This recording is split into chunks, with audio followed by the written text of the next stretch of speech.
हिना साहब आरजेडी के कैंडिडेट के लिए वो डोर टू डोर जाती थी और आप जाकर के वहां अपने लिए वोट करते, तो फिर हिना साहब के साथ 24 में लोकसभा भी चुनाव होने जा रहा है। कैफ उर्फ बंटी प्रत्याशी के तौर पर फिर हमारा 2020 से ही शुरू है। दिया जाए, अगर मान लीजिए अल्पसंख्यक को टिकट नहीं मिलता है तो अल्पसंख्यक कहाँ है? मैडम से कोई गिला शिकवा नहीं, ना मैडम से कोई बात है। वोट देते हैं आरजेडी को, मांगेंगे बीजेपी से। BA, BCom, BSc, MA, MCom करें विश्व की सबसे बड़ी यूनिवर्सिटी इग्नू से। सॉल्व असाइनमेंट्स और गाइड बुक्स प्राप्त करें। संपर्क करें Mahakal computers, DAV PG college के पास, पंच मंदिरा मोड़ से दाहिने, सिवान। पटना IGIMS के मशहूर गैस्ट्रोएंटरोलॉजिस्ट, पेट, आंत एवं लीवर रोग विशेषज्ञ डॉक्टर ब्रजेश कुमार सुमन इंडोस्कोपी की सुविधा के साथ अब आपके शहर सिवान में भी। पता है JP नर्सिंग होम, अड्डा नंबर 3 के पास, अस्पताल रोड, सिवान।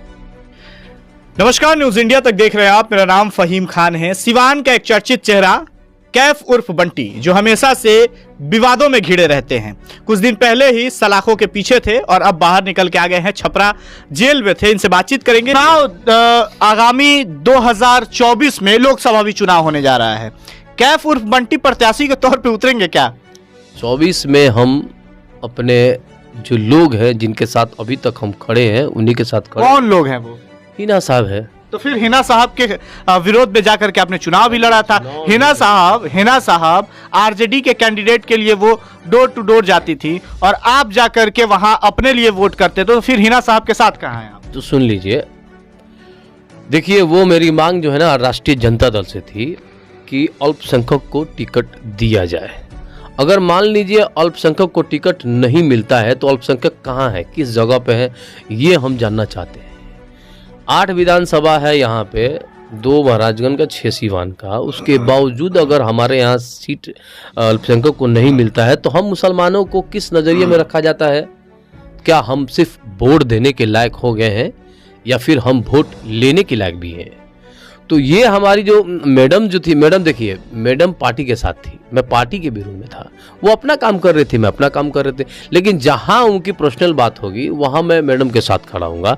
मैडम का खुद का चुनाव है, वह मैडम से कोई गिला शिकवा नहीं, ना मैडम से कोई बात है।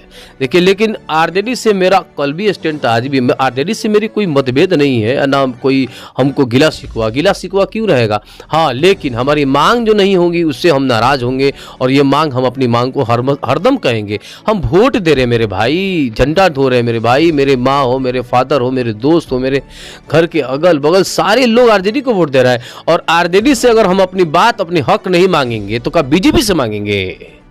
वोट देते हैं आरजेडी को, मांगेंगे बीजेपी से। कैफ जी, चुनाव होने वाला है। हिना साहब जो है, शहाबुद्दीन साहब के इंतकाल के बाद राजद परिवार उनके परिवार वालों के साथ मिलने नहीं आया, दिल्ली में रहते हुए भी। उसके बाद से ही साहब समर्थकों में एक भरी नाराजगी है। MLC का चुनाव हुआ, उसमें भी हिना साहब ने भरपूर समर्थन दिया और यहां से MLC जिताने का काम किया। लेकिन अब क्या लग रहा है, राजद से कुछ ताल्लुक बन पाएगा क्या? बेहतर देखिए, ये तो आने वाला दिन ही बता सकता है कि आने वाला दिन कौन साथ जाएगा या फिर कौन निर्दलीय आएगा या फिर कौन विरोध में किसी पार्टी के साथ जाए। इसमें हमको मतलब हमारा नज़र से भी कुछ दिख नहीं रहा है। जब तक किसी का स्टैंड क्लियर नहीं होगा तो पता नहीं चलेगा। अच्छा, इस तरह का भी मामला निकल के सामने आ रहा है कि हिना साहब लोक जनशक्ति पार्टी रामविलास से भी चुनाव लड़ सकती हैं। इस तरह का भी मामला निकल के आ रहा है। तो अगर लोक जनशक्ति पार्टी रामविलास से चुनाव लड़ेंगी तो फिर सिवान जो है, एनडीए के गठबंधन की बात कर ले तो सिवान जो है भाजपा फिर टिकट पे चुनाव नहीं लड़ेगा, LGP आएगा। तो क्या लग रहा है, उस वक्त भाजपा वाले हिना साहब को सपोर्ट करेंगे क्या? देखिए, ये भविष्यकाल की बात है और भविष्यकाल में बात करना अभी उचित नहीं है, क्योंकि ये हाई लेवल की बात है और मैडम जो निर्णय लेंगी उसी निर्णय पे हमें कायम रहना है।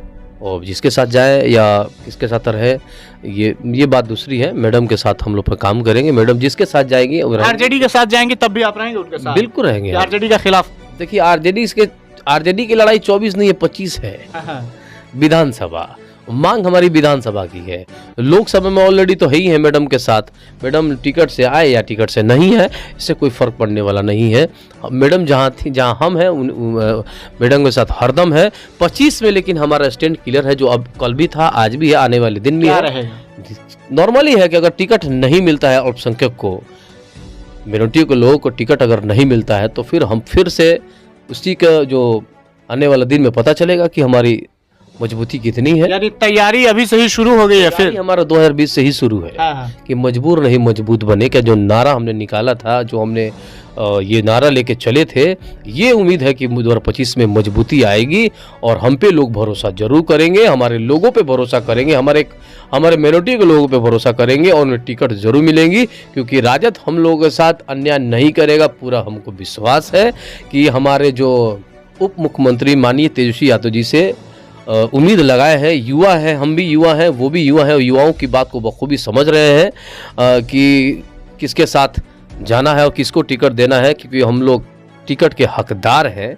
जो 2-4% वाले टिकट मांग के मंत्री बन जाते हैं और अपनी बातों को बेबाकी से रखते हैं, तो हम लोग तो 20% वाले हैं। हम लोग को तो उम्मीद ज़्यादा है और हम लोग मजबूत भी ज़्यादा हैं, क्योंकि हम लोग बस खोने के लिए कुछ नहीं है, पाने के लिए बहुत कुछ है और हम लोग बस ऑप्शन की लड़ियाँ लगी हुई हैं, लाइन से खड़े हैं सारे लोग एकदम कि हमारे पास आ जाइए, हमारे पास आ जाइए।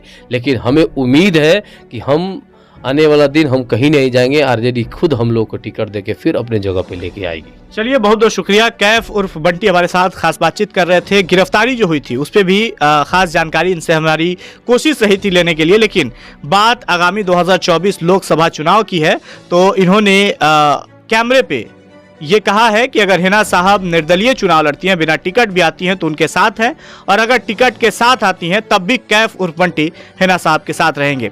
हालांकि ऐसी तमाम खबरें हम आपको दिखाते रहेंगे। बने रहिए न्यूज़ इंडिया तक के साथ।